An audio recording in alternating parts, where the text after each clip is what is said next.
It is Tuesday, November the 7th. Welcome to the Tile Happy Hour. I hope you are having an amazing evening. If you are in the Northern Hemisphere, it is standard time, which is crazy because it used to get dark about 9 o'clock, but now it is pitch dark outside, and I have no idea what to do. I am sleepy and tired, but I've got an hour for you. I got an hour for this show, and so does my good buddy, John Tedesco. Welcome, John. We fell back an hour. I'm a little tired. I haven't caught up from this crazy time change. And I guess the same thing happened to you up in New York. Yeah, it's crazy. No one's a fan of this daylight savings. I don't get it. I really don't get it.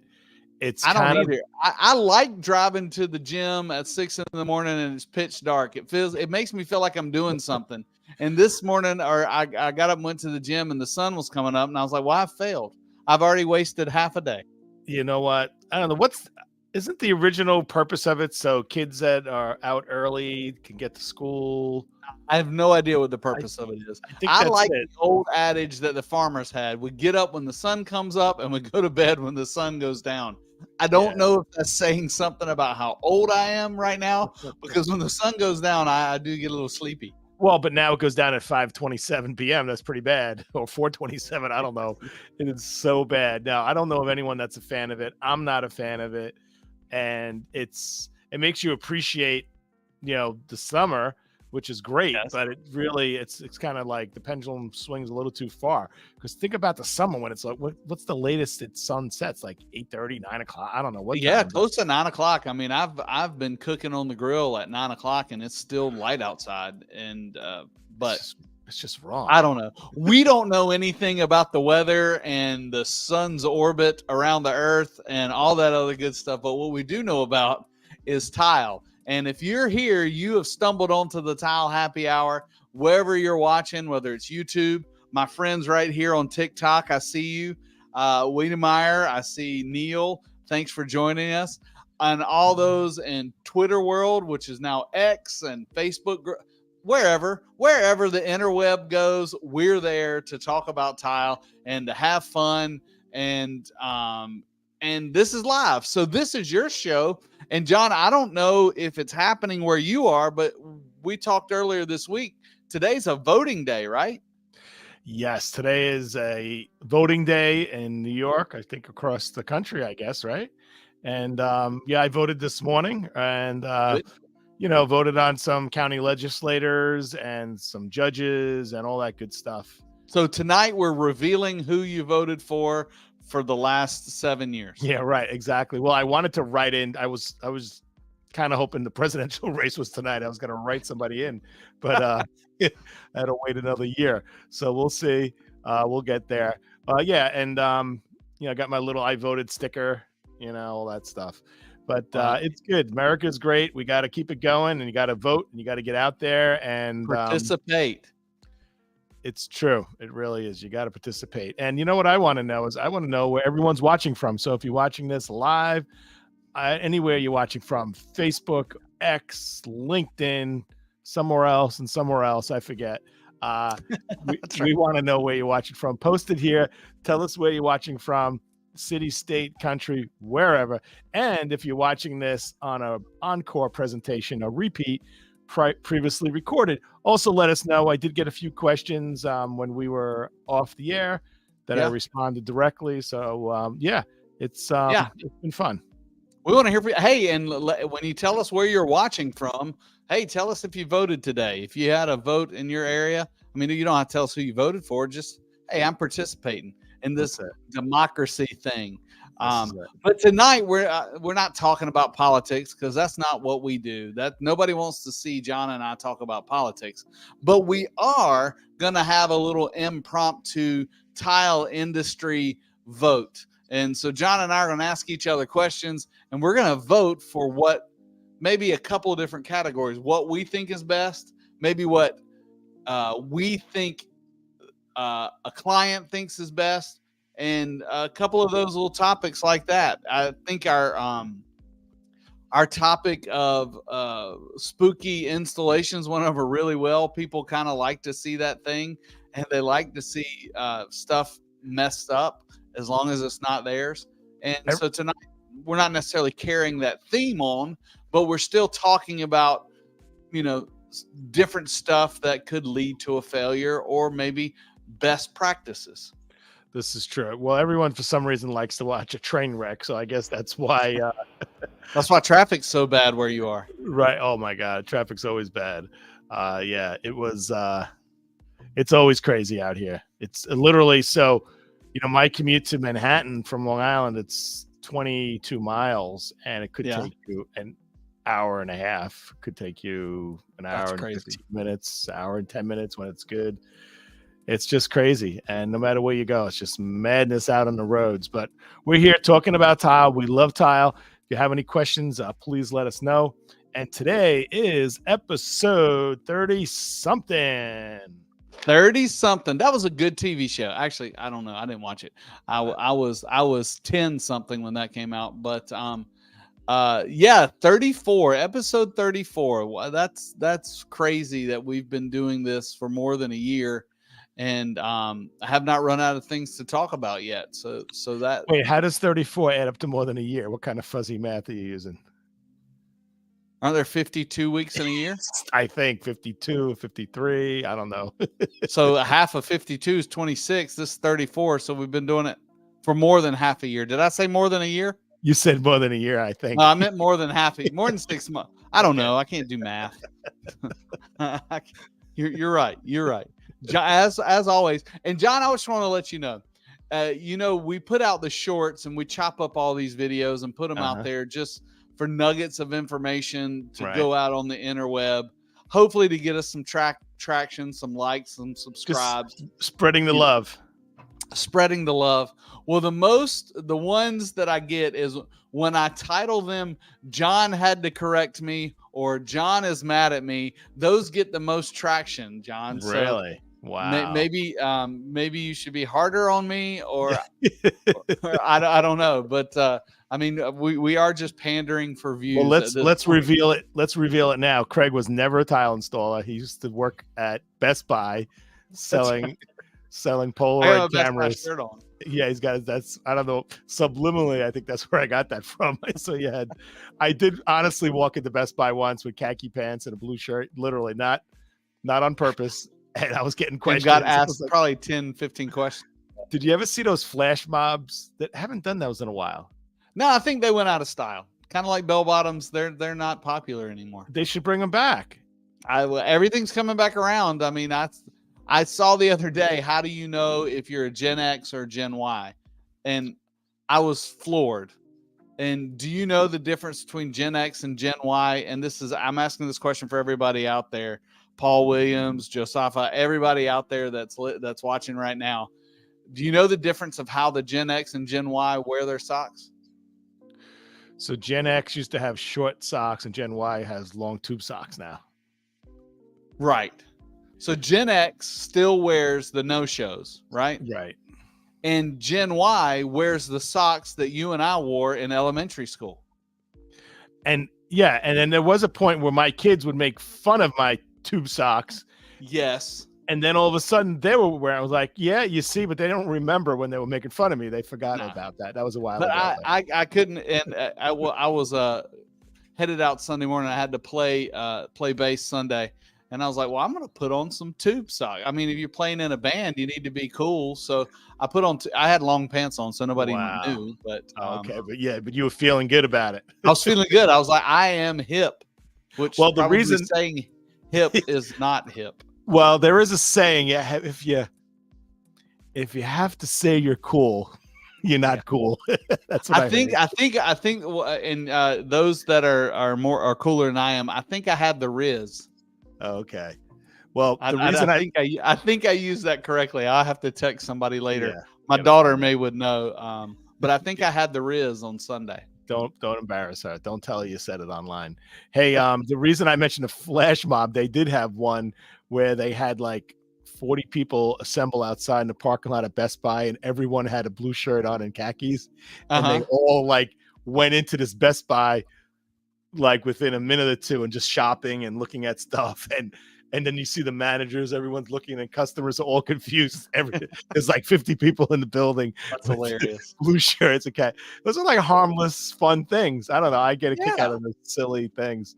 Where they do things like at Penn Station, they'll start, I don't know, doing some kind of dance or Well, I something. think that's where it started, isn't it? That movie that did the flash mob at Grand Central Station, I think. But yeah, I think it was Grand Central. I think it's the place. It's what's it called? Flash Mob, New York, or something like that. There's some kind of group that did that, and they had some really cool things. So anyway, hopefully we'll bring it back, and we'll somehow do something with tile going into the tile store. I mean, tube socks are back. So, I mean, Thomas knows, Indy knows. Anyway, well, let's start with the voting. Are you ready? Yeah. Okay. So I always like to start. I think when I think of a tile installation, I think from the substrate up. Okay. So normally most of my questions start from the substrate up. Okay. So we'll start with, I want you to choose what your favorite substrate is, and we'll talk about why you chose it. And I'm going to give you 4 options. All right.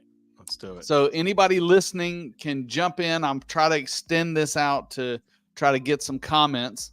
But if you are choosing the best substrate for your floor, which would you want?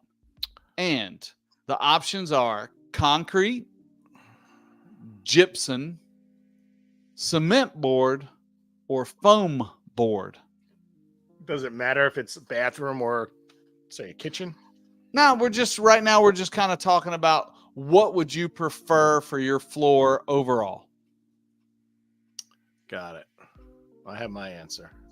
All right. How about I'm going to go backwards. I can tell you what the least favorite of mine is of that. Okay, the least favorite for the floor of those 4 is cement board. Cement board, really? Yeah. I need to know why. Well, the main thing is because I forgot you mentioned gypsum. That should be my last choice. But because cement board is expensive, and it's pretty time consuming. You can't do anything with it. You can't like level a floor with it. So it gives people some false sense of confidence that they're doing a mud job, and they're not.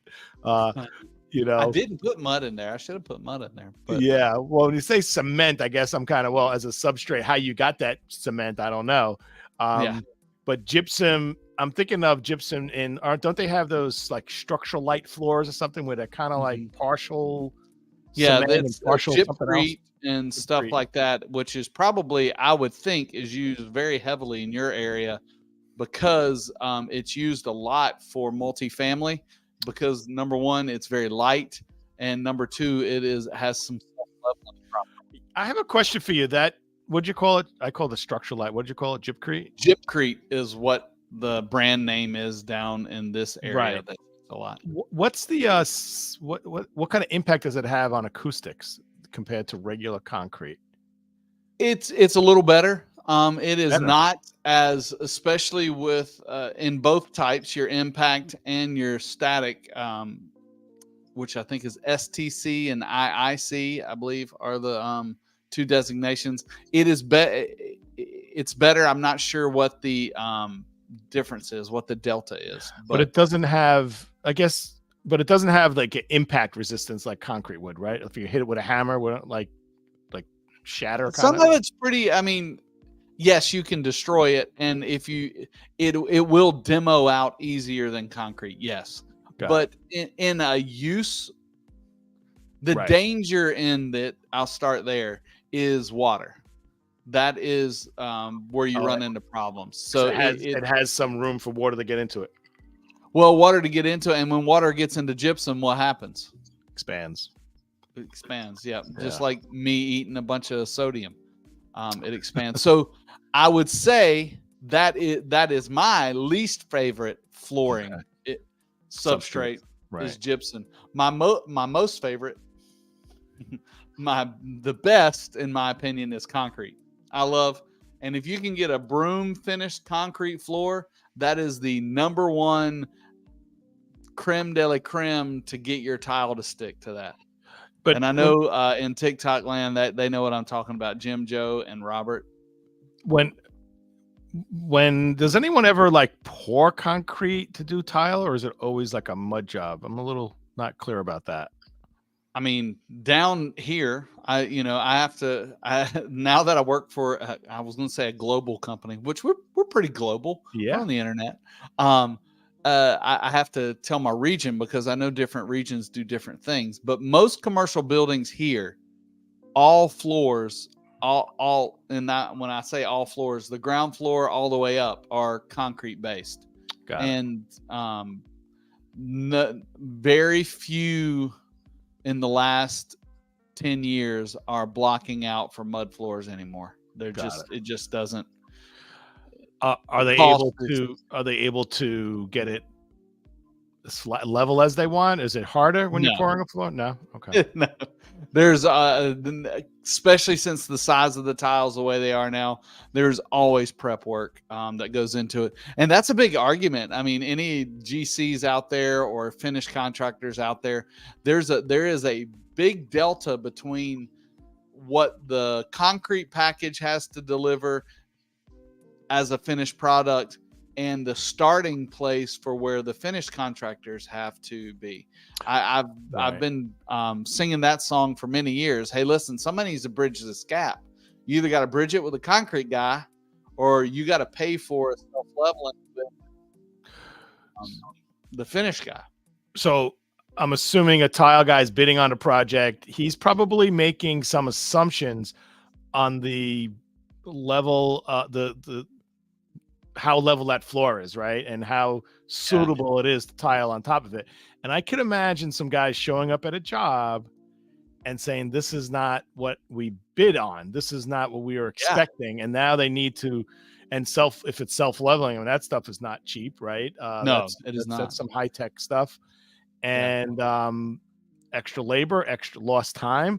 So I would think a good contractor, is there a way a contractor could bid on a job to protect himself when he's bidding on that job? Yes and no. It depends on how the job bidding process is structured. When you get into, now there's some projects you get into them and the owner and the architect who's bidding the job allow no notes, and those are sketchy ones because those are the ones that somebody's going to get screwed, and it's either the contractor, the concrete contractor, or the general contractor. But as this gap has gotten bigger, there have been a lot of concessions. And when I bid a job, I would always, relationship is key, you know that with sales.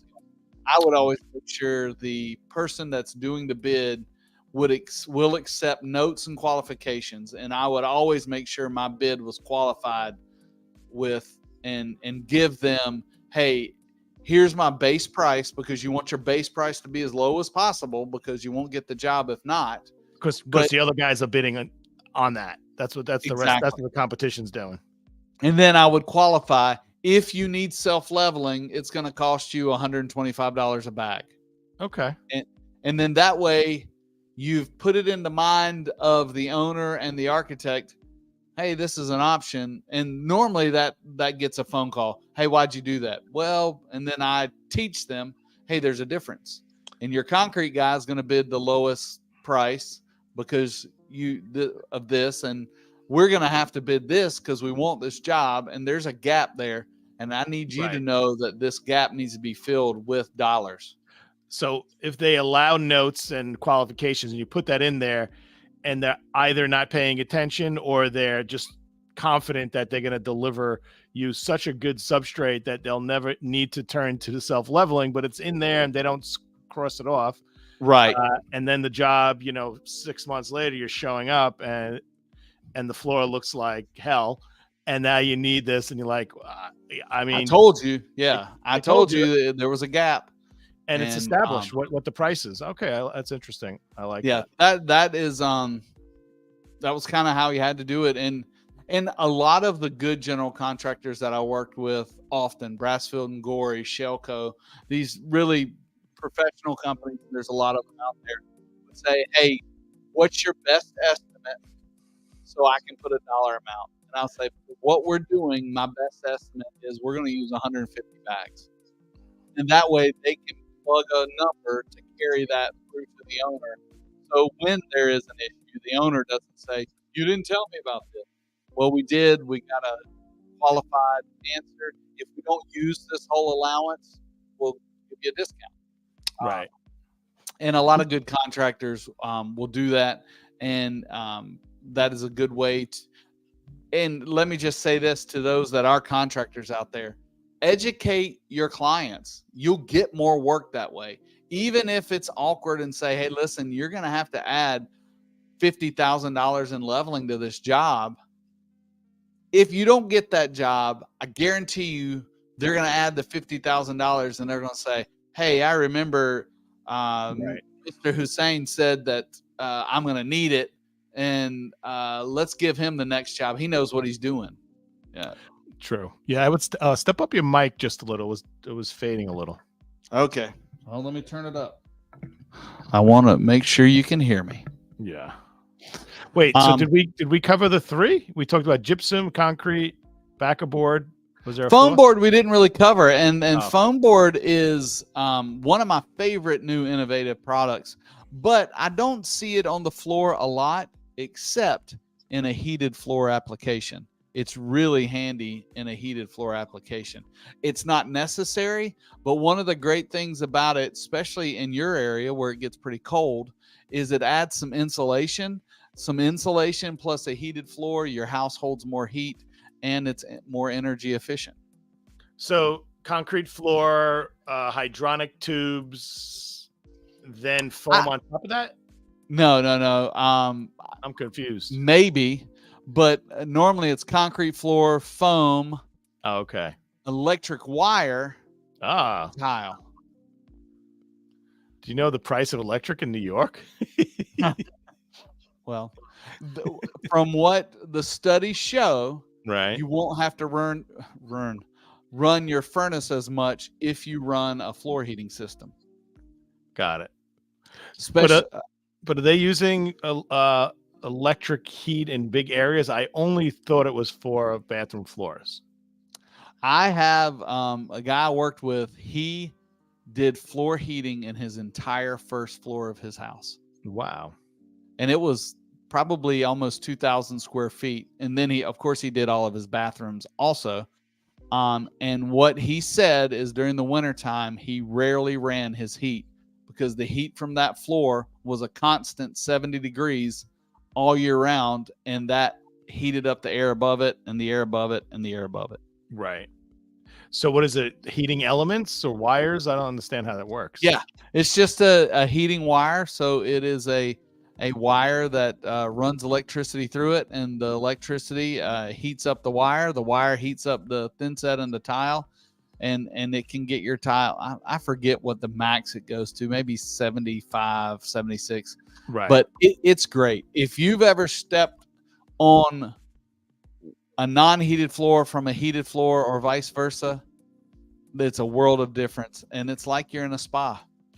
Yeah, my previous home, I had renovated it, and the entire first floor was all, it was all the hydronic tubing, and it was amazing. Like the comfort level, just walking in socks or bare feet, it was just amazing. And the funny thing is, the dog always finds the spot where like all the tubes converge underneath. Yeah, like there's always. I've only done one hydronic job, which we didn't do any of the hydronic stuff, but right. This is a good story. I went to Italy twice for this project, but there's a gentleman down here that owns some barbecue restaurants, and he built a house that mimics Versailles. Oh, really? And we flew to Italy with him. He picked out slabs. The whole thing is statuary and Jerusalem gold. The whole house interior. and it had hydronic tubes in it, and it was an amazing project, amazing job. But that's the only time I've done it. But I've done several. I've done a couple with the Dietra system from Schluter, and I've Right. done a couple with Latacrete Strata Heat, which Does that have its keep it own on. pad where you kind of like locks into like little, you snap them in like the Yep, wall? snap them in and Right. and go. And I don't tell anybody this, but we should be adding that to our catalog next year. Oh, that would be nice. That would be really nice. Wait, so if you have a concrete floor and you want to add electric, what is it called? Electric radiant? I don't understand what it's Radiant heating flooring. called. Okay. And if you wanted to put foam, just so that would prevent losing heat going down. So if you're like on a Correct. first floor of a house and you have a crawl space underneath it, Mm-hmm. it Correct. would. And that's not a requirement, but Right. it helps. Right, I got you. You're not losing anything down. But once the thin set gets heated up and the tile gets heated up, I agree. It takes very little energy to maintain it. Yeah. And instead of turning it on and off like a regular heat where you're putting forced air or radiant heat or whatever, where you turn it on when it gets cold and the radiant's like you turn it on for the season, right? And it's just on. It maybe take a few hours or a half a day to get up to temperature in the beginning, but once it's on, it's on. But it's really comfortable. It probably cycles on and off.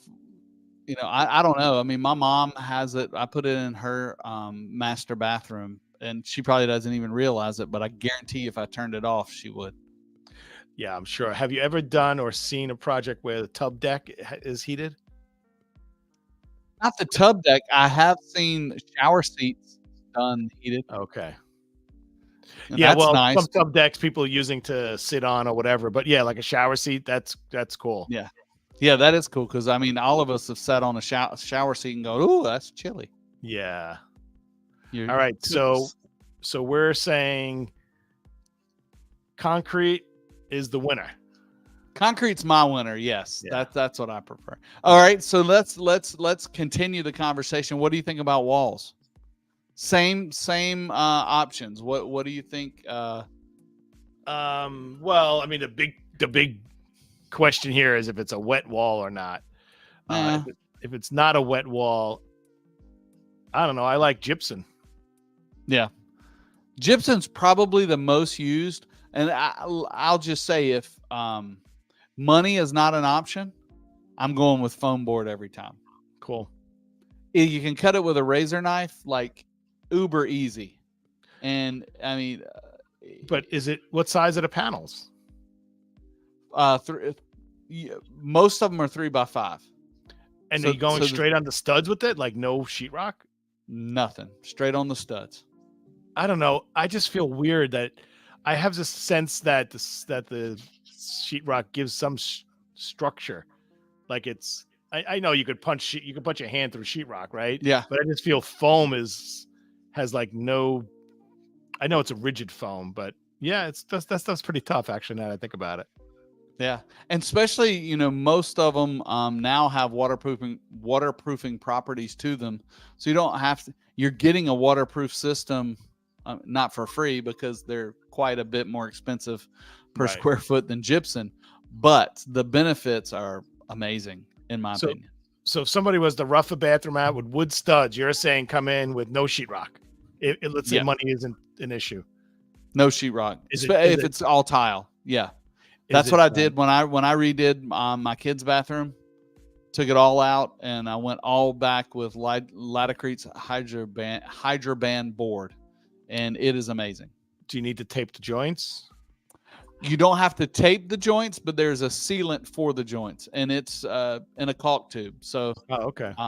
You just take it and zip it in. You put up all the boards, and then you come back with the caulk gun and just fill the voids. Fill the voids, fill the screw holes, and then it is 100% waterproof. Wow. And then it should add some acoustical value too, right? Yeah. I mean, it's the foam. I don't know what the delta is, but between that and gypsum, foam is definitely going to have some more acoustic properties to it. What if one of the walls is an outside wall? It'll help. It'll help with the insulation. Yeah, definitely. So the advantage of the foam board is some insulative properties, maybe some waterproofing properties. I can't imagine foam deteriorating like sheetrock could, right? Yeah. Uh, It's not rated for exterior use, but I'll tell you, I did an exterior kitchen at my place at the beach, and it's still standing.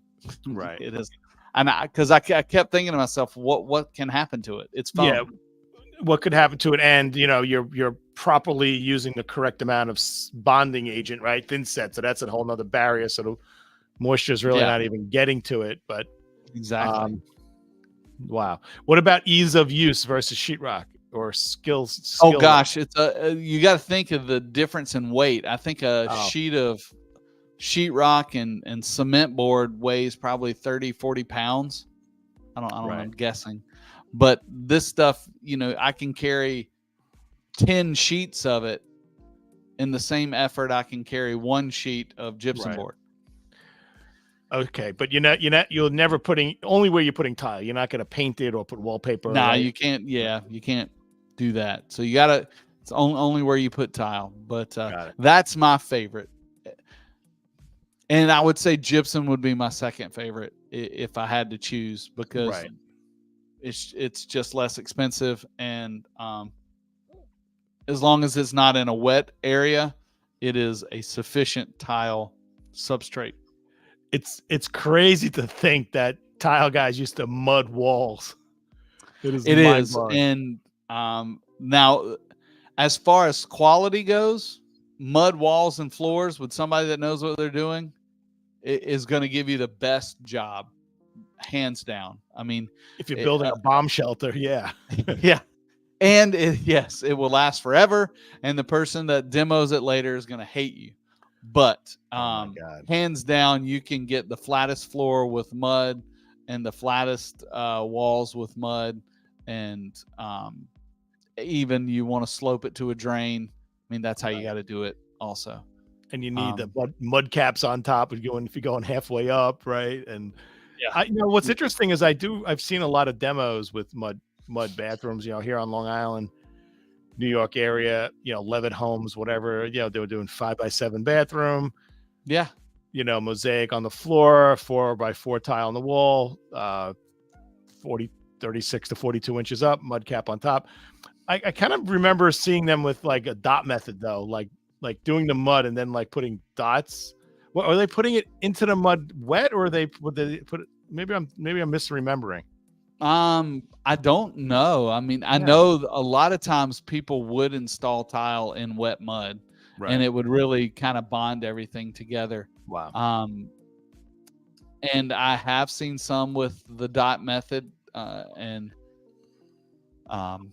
but you got to think, back in the day, the substrate was so porous and the tiles were so porous. It was that stuff would just suck right into everything, and it would become one. Yeah, exactly. It really, if moisture got in there, it wouldn't impact it, and everything had such porosity if it was allowed to cure properly and the bond wasn't broken in the drying time, then you have a permanent installation, and it's sledgehammer. 42 years later is the way it's coming out. Exactly.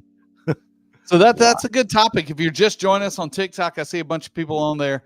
Marty, y'all all have weird names that I can't pronounce. We're talking about, today was voting day. And so we are voting for our favorite tile stuff. We just got done talking about substrates. If you have a favorite substrate, put it in the comments. Let us know about it. Throw it on there. I can see some of them. Let us know what your favorite substrate is. The next thing we're going to talk about, John, is a scary one. I'm just going to say it. This is what ruins buildings and homes: waterproofing. So think to the multifamily project, or even your own home, or your own master bathroom. Which waterproofing do do you like the best? Which do you, and I want to know your reasons why. And I'm going to give you a couple of options that are kind of some big options out there. Okay. And I'm already getting some. Melissa, hey, how you doing, Melissa? Good to see you. She's a Sluter fan. That was one of the options, a sheet membrane. Do you like the sheet membrane? Do you like the old-fashioned chloralloy plumbing pan? Or if you remember back in the day, the lead line pans. Gosh, I don't even know if anybody here lived through that, but that was a thing. Or do you like the roll-on liquid latex pan? Which one is your favorite? And tell me why. John, what do you think? We already got one vote for the I'm going to say the membrane. cloth. Yeah, I'm going to roll on cloth. I don't think cloth is the appropriate term. Yeah, it could be cotton, right? That's waterproof. Yes. That is called wallpaper. Got it. Yeah, I'm really green in this area. I do know in New York, every bathroom had a lead pan. They got a European plumber coming over and doing lead pans. And so how was that waterproof? Is just lead not porous? I've only seen them demoed. I've never seen them installed or not covered up with mud. The only thing I can think of, and whoever is an old school setter, please let me know. But I'm thinking they had a lead sheet. They lined the bathroom in it and molded it around the bathroom, and maybe did some sort of soldering in the corners. Yeah. That's my guess. I don't know. I know lead is not good for you, so I'm sure people died. Yeah, that was not a you don't. Yeah. So tell me, and I can give you some horror stories here, but in New York, when you had your tile shops, was there a code or something that your tile guys had to go by? And did you sell waterproofing? Was that part of your inventory? No, it wasn't. I mean, we started in business in 1986 or something. Oh no, 76 rather. So, back then it was nothing. And then as time moved on, like products, those were like newfangled products. Yeah. And a lot of our projects were residential, and we do have a lot of, European craftsmen, tile guys, European plumbers, and they were just doing mud jobs, and there was no such thing. Waterproofing on the wall was green board. Right. Yeah. Did they use the PVC pans? Was that kind of just standard practice? Not in an upscale house. No designer said, "Hey, let's get a fiberglass or a PVC." No, I mean like the PVC, like the rubber liner. Oh, that can get not that I'm aware of. I just know lead pans. Really, that's all I know. Really. Yeah. Even as early as or as late as 86 or in the 80s. Oh, that's See, down south, when I started in the industry, chloralloy was the thing, and it had to be, in most commercial projects, it had to be approved or signed off by a plumbing inspector. Right. So therefore, the tile guys never touched it. It was the plumbers came in. Right. They did all of them, and then the tile guys came in and tiled it and put the mud pan in and went about the thing. Now, the danger in that was, what was the gap between the plumber and the tile guy, and who went in there carrying a box of screws and stood in your rubber pan and it leaked? Yeah, drop some nails on the floor and then put their step stool in there to do something on the ceiling. Exactly. And that was the argument we always had. Well, the plumber would say, "Well, I tested it before I left." Yeah. Say, "Well, we installed tile when we got there." So then the only way to prevent that is to have the one person responsible for both. Like the GC is responsible, and he's got to watch what's going on. Exactly. And so in our area, I don't think, especially commercially, which is where I was, right, many of the tile guys never got certified to do that thing. But then as liquid applied membranes came out, and I remember when Hydroban was being invented, because my crew was actually one of the crews that got some of it before it was actually released, and on the black market. Yeah, we did a project, and they donated it because they wanted to test it. And I guess I just saw. I think it's 15 years old now. That's but who makes that? Hydroban is Laticrete. Okay. Now, I don't think they were the pioneers in that market. I'm not sure. I think probably Custom Building Products. I think they bought what is now called Pro Red, or Red Guard. It used to be called. I'm not sure now. I believe that they bought that from another company. And the great thing about that, and I'll just go ahead and tell you my favorite, that is my favorite waterproofing. And because of the ease of use. I'm with Melissa here. The sheet membranes, the Ditra and the Curdy, and the other ones, Blanqui has one and Laticrete has one. All of them have one. Those are great. They work well. When you can get a paint roller out and a bucket and roll it on the wall, and by the afternoon it'd be watertight, that's pretty snazzy and pretty easy. Yeah, I could imagine it's pretty quick to do. It's hard to mess it up, right? And so what's the reason of these crazy colors? Is it so you could see that you're actually getting the coverage you need?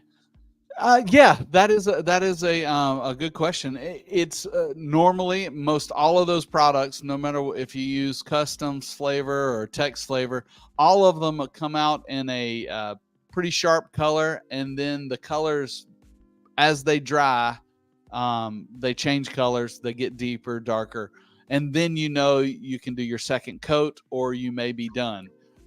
What I used to always tell my crews is, if you can still read the writing on the wall, whether it says Duroc, USG, whatever, it's not thick enough.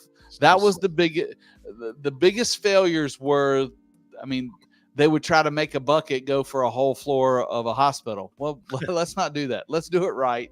Make sure you got the right thickness, because it had to have the right mill thickness to be effective. And how do you address it, like a corner? Do you using a brush in that area?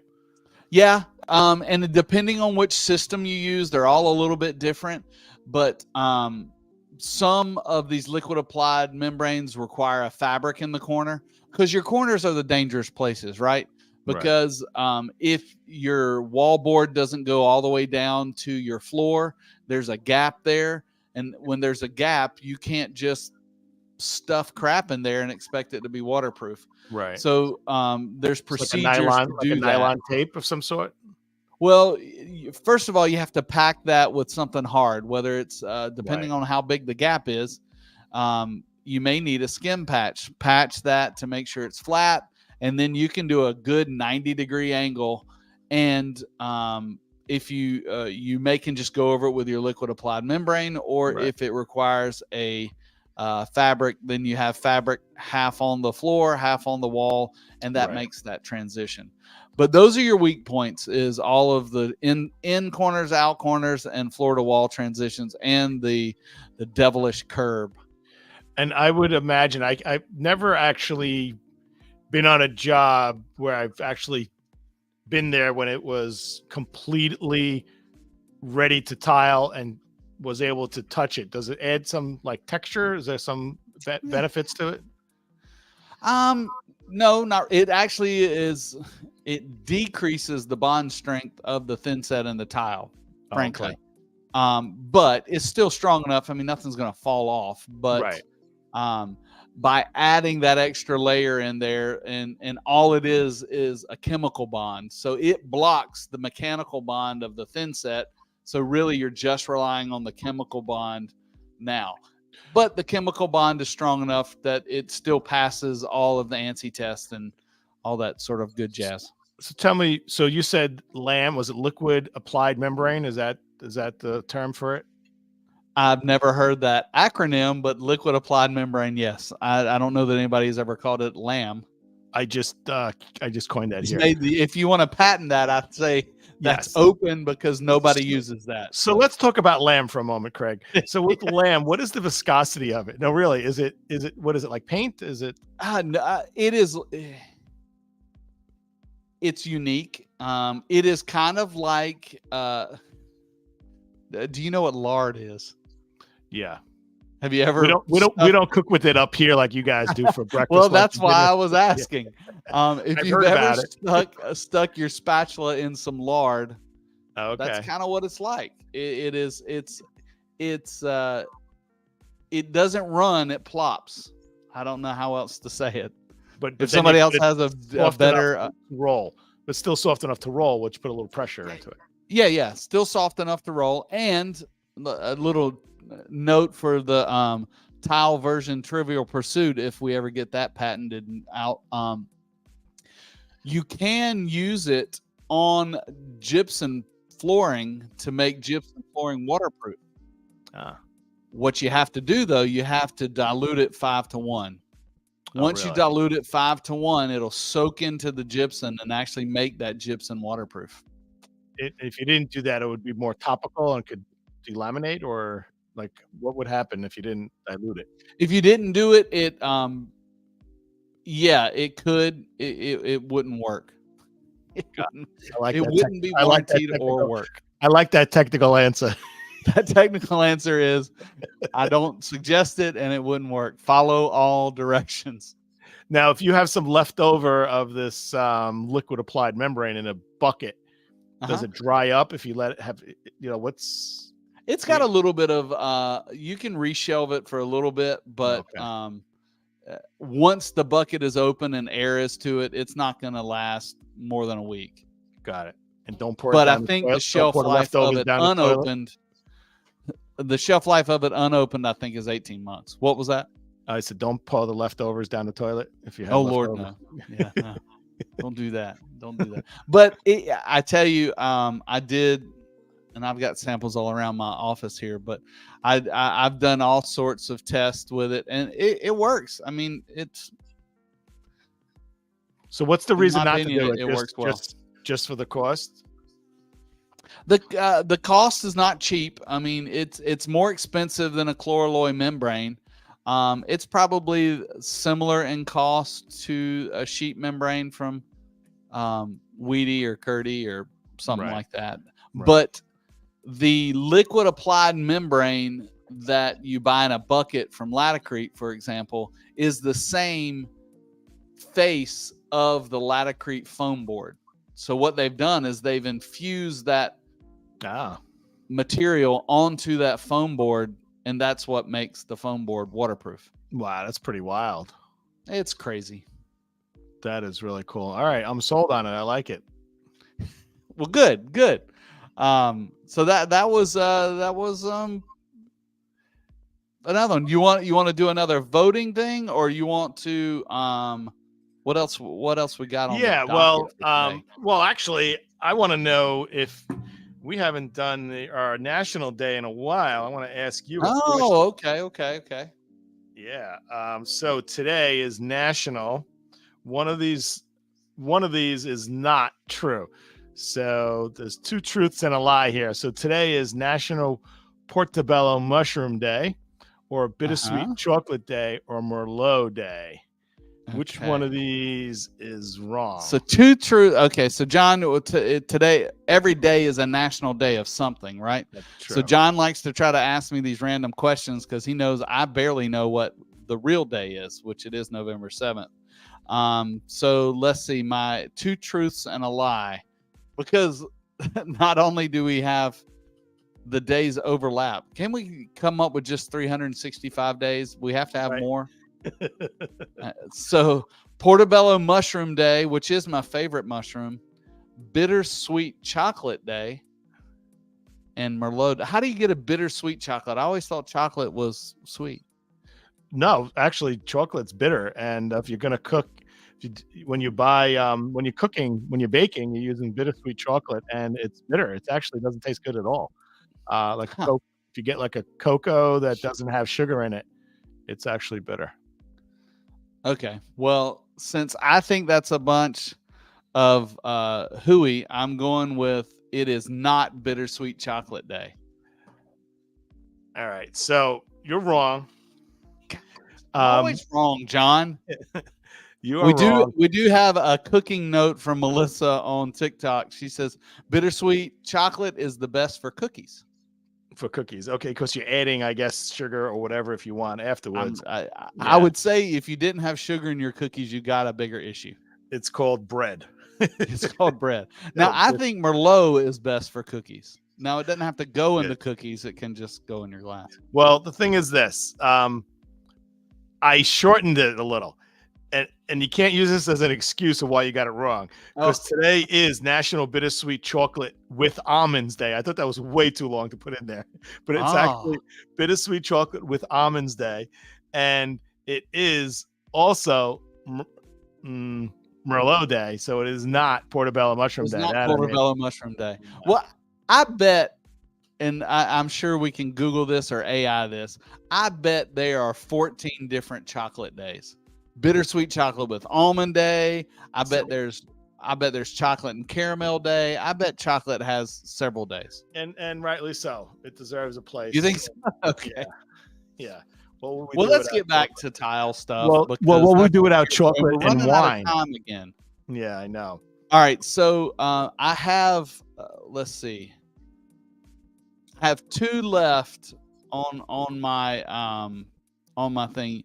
You want to go with layout or grout? You want to go with both of them? Let's go grout. Love grout. Grout, of course.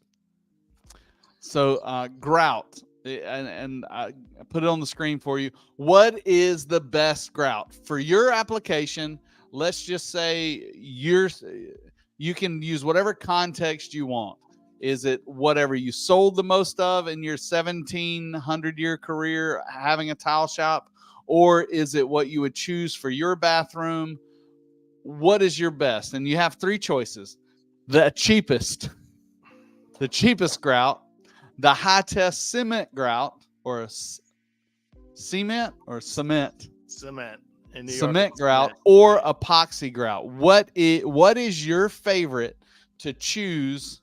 And tell me the context. So, well, epoxy is never my choice, and mainly because it requires the tile guy to do something different than he's used to, and it also requires him to read instructions, and often they're not. And so, and the downside is really bad. If you do epoxy, you spend a lot of money, and then you install it wrong, and spend more money. Could really be a big failure, right? So I'm not a fan of it for that reason.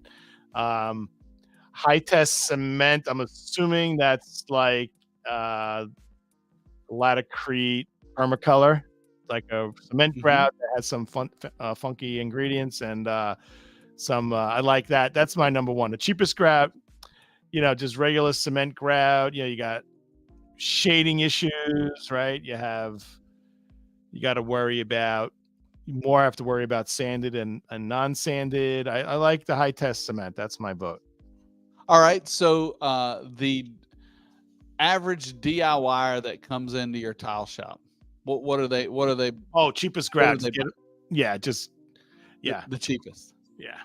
And sometimes because that's what they want. But yeah, I mean, you have to educate people, but for the most part, grout has been basically just a cement, mixture, and it's been relatively successful over the decades. Yeah. So decades, centuries. Yeah, centuries. Yeah. I'm with you. I agree everything you said about the epoxy. Epoxy is great when used correctly, but there is a very fine line of using it correctly.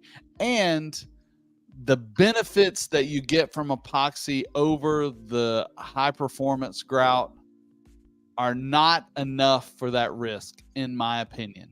Right. With the high performance grout, you get some stain resistance. You get some, you get great color consistency.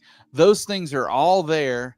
it looks like grout. You know, one of the things that I actually came up in my class last week was they said, well, does it look like plastic or does it look like grout? People don't like that plastic look. Yeah. So the high test grout, the cheapest grout, I wish they'd stop making it. I've even asked some of the major manufacturers, why are you still producing it? And the reason is it still sells. Yeah. Well, so with the high test cement grout, there's another advantage over the epoxy. It has a little more flexibility than epoxy does. Would you think? Yeah. Right, because epoxy is grout very rigid. in its sense doesn't have a ton of flexibility, but Right. I will say probably more. Yeah. I think the epoxy is so rigid. It's I mean, but also when you say epoxy, you know, that's a kind of a broad term also, right? Yeah. Is epoxy different always an grades A of and a B, epoxy. or I mean, it used to be. Is it always a liquid and a powder, or a gel? Or There's some different definitely some different stages of epoxy grout. Right. You know, there's the full liquid. There's 3 liquids, A, B. Right. Just A and B. And then some of them have an aggregate added, so there's an A, B, and Right. C. You got your commercial grade epoxies, which are really difficult to use and can really ruin an installation, but they're heat resistant and they're grease in the commercial kitchen. That's what you use. Yeah. But for 95% of the installations out there, the high test cement grout is the way I would go. I've used it on most of my installations that I've done personally in the last probably 3 to 5 years. And I think it's great. It's a good value for the money. And that's where I'd go. The last thing you want is grout residue on epoxy. That's bad. Oh my gosh. I remember we were doing an old college pool and they had demoed out the pool and they pressure washed the old cement grout that was done in the 20s. And most of the grout over the years through the chemicals was just coming out of the grout joints when they were pressure washing it. And this was when epoxy was pretty new and it was the easy to use epoxy. And when I got to the job site, the guys were putting on Tyvek suits with full face shields. And that's how sticky and nasty and smelly. And epoxy's dangerous. Some people are allergic to it. We've had several people that we've had to take to the hospital because they have an allergic reaction to the epoxy. And probably a high VOC on that, right? On some of them, yeah. The VOCs have been toned down a lot. Right. From that time when we were redoing that 1920s pool, but still, the high test cement is the way to go unless you have a really demanding commercial situation and you need epoxy. Yeah, and you're not just bidding you're not bidding this job. Just you have to specifically have a line item like this is what I'm charging to put this epoxy. Absolutely. And that's the dangerous thing about these pre-mix grout nowadays. A lot of those guys, it's gotten easier to install epoxies, and then these pre-mix grouts come out and it's in a bucket and they're like, well, that's epoxy. Well, no, it's not. It's just pre-mix. No, it's in a bucket. I'm charging you more. I'm like, that doesn't make any sense. It's not epoxy. It's in a bucket. I'm charging you more. So I remember epoxy, setting material, and that was the A and the B and the C, and that was brutal. I mean, the smell from that, you got very little coverage. It was super expensive. But at the time, it was the only thing you could set tile on metal with. Yeah. And the epoxy mortar, and they still have an epoxy mortar method in the TCNA handbook. But really, my gosh, it's terrible.